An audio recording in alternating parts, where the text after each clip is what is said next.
Assalamualaikum warahmatullahi wabarakatuh. Nama saya Muhammad Nur Arifin, saya dari Universitas Islam Yogyakarta. Di sini saya akan mempresentasikan sebuah PowerPoint yaitu tentang WhatsApp.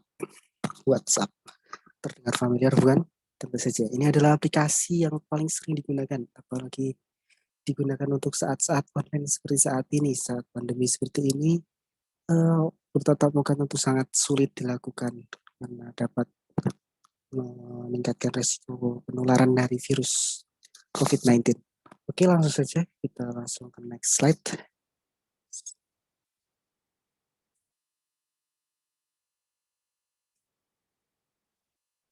Oke, develop content. Jadi yang akan kita bahas pada malam hari ini adalah pengertian dari WhatsApp itu sendiri, manfaatnya, kelebihan, dan kekurangan. Sebuah materi singkat untuk kita lebih tahu tentang apa sih WhatsApp itu, WhatsApp, dan agar bisa lebih maksimal saja penggunaannya. Oke, apa itu WhatsApp? WhatsApp seperti yang tertera di sini adalah media perpesanan online. Seperti tidak asing ya. Ya, kita bisa manfaatkan WhatsApp layaknya media SMS, namun bedanya kita bisa menggunakan kuota atau jaringan, jadi kita bisa memanfaatkan kuota internet yang mungkin lebih murah dan lebih banyak bisa digunakan untuk komunikasi, entah itu chatting, untuk berbagi file, video, dan musik, ataupun kita bahkan bisa mengirim pesan suara, ataupun bisa kita melakukan telepon, video call, dan lain sebagainya untuk sharing informasi ataupun berkomunikasi biasa. Lalu ada juga fitur story untuk kita mengupdate cerita kita mungkin yang ingin kita bagikan kepada teman-teman yang kita ingin bagikan. Lalu tidak hanya itu, ada beberapa fitur seperti video group call. Nah, di sini kita bisa video call tapi dengan beramai-ramai, jadi bersama-sama kita bisa melakukan itu bersama-sama, dan itu bisa membuat peluang kita kalau ingin kerja kelompok lebih mudah. Oke, langsung lanjut saja. Manfaatnya WhatsApp dari ini kayaknya mana nih, saya tidak dulu. Oke, manfaat WhatsApp yang pertama, sebagai fitur atau alat komunikasi seperti yang saya jelaskan tadi, WhatsApp dapat menjadi fitur atau alat komunikasi yang bagus karena memang buat untuk komunikasi ya. Jadi ini bisa menjadi media yang kita manfaatkan untuk berkomunikasi jarak jauh dan menggunakan sekali lagi menggunakan jaringan internet di lebih murah dan tidak semahal menggunakan pulsa. Dan yang kedua adalah dapat digunakan untuk berbagi lokasi demi keamanan. Berbagi lokasi ya. Mungkin teman-teman sudah tahu tentang fitur live share dan mungkin mengirim info lokasi kita saat ini atau tempat tujuan kita. Jadi kita bisa berbagi lokasi untuk mungkin kalau kita belum pernah bertemu, jadi kita bisa chatan dan mengirim informasi tentang lokasi kita, dan kita bisa datang ke lokasi tersebut dengan bantuan Google Maps mungkin ataupun aplikasi peta lain. Lalu yang ketiga ada media untuk saling berbagi informasi.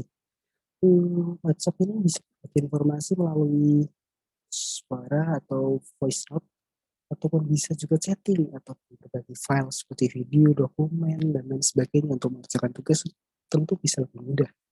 Karena ini bisa kita gunakan sebagai media berbagi informasi ya kan. Yang keempat adalah sarana untuk melakukan video call. Yang saya bahas tadi, video call di sini bisa kita manfaatkan untuk komunikasi jarak jauh mungkin antar saudara yang tidak bisa bertemu karena pandemi saat ini, ataupun teman-teman saat mengerjakan tugas, kita bisa manfaatkan video call. Apalagi sekarang sudah ada grup video call, jadi bisa lebih banyak orang. Kalau tidak salah ada sekitar bisa mampu menampung 8 orang video call. 8 atau 6 orang. Jadi memudahkan kita untuk berkomunikasi secara ramai-ramai. Menggantikan suasana yang tidak bisa bertemu tatap muka tapi tetap layar. Yang kelima ada sarana untuk berbisnis. Nah, sarana untuk berbisnis ini yang mungkin sudah tidak asing bagi kita semua, yaitu WhatsApp Business. Nah, mungkin sudah tidak asing ya. Nah, itu bisa kita manfaatkan untuk berbisnis dengan adanya fitur bot juga yang bisa membalas saat kita tidak memegang HP. Oke, lanjut. Apa saja kelebihan WhatsApp? Nah, sekarang kita beranjak ke kelebihan WhatsApp. Yang pertama, terdapat backup chat. Nah, backup chat ini adalah saat kita melakukan chatting tentu akan ada riwayat. Nah, dan beberapa riwayat mungkin bisa jadi penting, apalagi untuk bisnis dan lain sebagainya. Nah, Nah, backup ini bisa bermanfaat karena jika kita membutuhkan lagi riwayat yang dulu, seperti di chat dan lain sebagainya, kita bisa menggunakan ini. Meskipun mungkin akan memboroskan data ya, karena membackup chat itu tidak sedikit. Lalu yang kedua adalah tidak memakan terlalu banyak baterai. Jadi WhatsApp ini sebagai aplikasi mobile tidak terlalu memakan banyak baterai. Jadi tidak terlalu boros baterai saja. Yang ketiga adalah tersedia layanan pembatalan pengiriman pesan. Jadi saat typo, saat mengetik mungkin, atau ada kesalahan, atau tidak salah orang ngirim mungkin, kita bisa menarik kembali atau menghapusnya. Ini bisa sangat bermanfaat karena ketika kita ngetik, tentu manusia tidak sempurna ya. Jadi kadang ada kesalahan, ya bisa kita hapus dengan WhatsApp ini. Yang keempat, terdapat jaminan keamanan data pribadi. Nah, setahu saya di WhatsApp, setelah saya cerita adalah menggunakan end-to-end. Jadi menggunakan enkripsi supaya lebih aman. Jadi saat kita mengirim, kita bisa langsung menerima dan lebih baik. Mungkin end-to-end akan dibahas di next presentation. Oke, lanjut. Apa saja kekurangan WhatsApp? Apa saja kekurangan WhatsApp ini? Pasti ada dong. Yang pertama, tidak irit kuota. Agak boros ya, karena mungkin fitur seperti backup data tadi, ataupun mengirim file dalam ukuran yang lumayan besar, meskipun ada keterbatasan mungkin ya, dalam pengirimannya. Seperti status dan lain sebagainya, jika membuat banyak, otomatis kita akan mengupload lumayan banyak, dan itu bisa memboros data kita. Dan yang kedua, tidak dapat melakukan video call pada WhatsApp web. Nah, fitur WhatsApp web sendiri ini WhatsApp yang digunakan pada laptop biasanya, dan memang tidak bisa untuk melakukan video call, mungkin karena belum dikembangkan lagi.